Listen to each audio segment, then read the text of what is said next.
ഒരു average student ആയിട്ടുള്ള ഞാൻ പാസ്സാകൂലേ?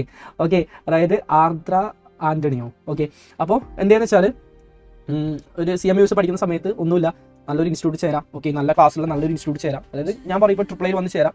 ഓക്കെ, അപ്പോൾ അങ്ങനെ വരുന്ന സമയത്ത് എന്താ, അതായത് നിങ്ങൾ ആവറേജ് ആണോ ബിലോ ആവറേജ് ആണോ നോക്കണ്ട. ഞാനെല്ലാം ബിലോ ആവറേജ് ആയിരുന്നു. ഓക്കെ, അതായത് +2 ഒക്കെ നമ്മൾ പാസ്സായി വെച്ചാൽ +1 എനിക്ക് ഇംഗ്ലീഷിന് 31 ഉണ്ടായിരുന്നു. ഓക്കെ, +2 എനിക്ക് 17 ഉള്ളൂ. അതായത് 24 വേണം പാസ്സാവണമെങ്കിൽ, അല്ലെ? എനിക്കവിടെ 17 ഉള്ളൂ. പക്ഷെ നമ്മുടെ കേരളത്തിൽ സിസ്റ്റം ഉണ്ടല്ലോ, അതായത് നമ്മുടെ സിലബസിൽ എങ്ങനെയാണ് 48 കിട്ടിയാൽ മതിയല്ലോ പാസ്സാവാൻ, +1 +2 കൂടി ചേർന്നിട്ട്. ഞാൻ ഈ 31 + 17 ഇങ്ങനെ 48 കിട്ടിയിട്ടാണ് ഞാൻ +2 പാസ്സായത്. ഓക്കെ, ഈ ഞാൻ ഡിഗ്രി ഇല്ലാതെയാണ് 3 വർഷം വേസ്റ്റ് ആക്കിയിട്ടാണ് ഞാൻ എന്തിൽ ജോയിൻ ചെയ്തത്, CMA USAയിലേക്ക് ജോയിൻ ചെയ്തിട്ടുള്ളത്. ഓക്കെ, അപ്പോൾ ഞാൻ പഠിക്കുന്ന സമയത്ത് എന്ത് ചെയ്തിട്ടുണ്ടെന്ന് വെച്ചാൽ ഡെയിലി ഒരു 3 hours ഒക്കെ പഠിക്കും, സൺഡേ ഒരു 6 hours ഒക്കെ പഠിക്കും, പിന്നെ എക്സാമിൻ്റെ ടൈമിലൊക്കെ ഒരു 16 മണിക്കൂറൊക്കെ വെച്ച് പഠിച്ചിട്ടുണ്ട്. ഓക്കെ, അപ്പോൾ അങ്ങനെയൊക്കെ പഠിച്ചാൽ എന്ത് ചെയ്യാൻ പറ്റും, കൂളായിട്ട് പാസ്സാവാൻ പറ്റും, അത്രേ ഉള്ളൂ. ഓക്കെ, അപ്പോൾ നിങ്ങൾ ആർദ്ര എന്ന് പറയുന്ന കുട്ടി ഇനിയിപ്പോൾ അഡ്മിഷൻ എടുക്കുന്ന സമയത്ത് ഇങ്ങനത്തെ കാര്യങ്ങൾ ശ്രദ്ധിച്ചാൽ മതി.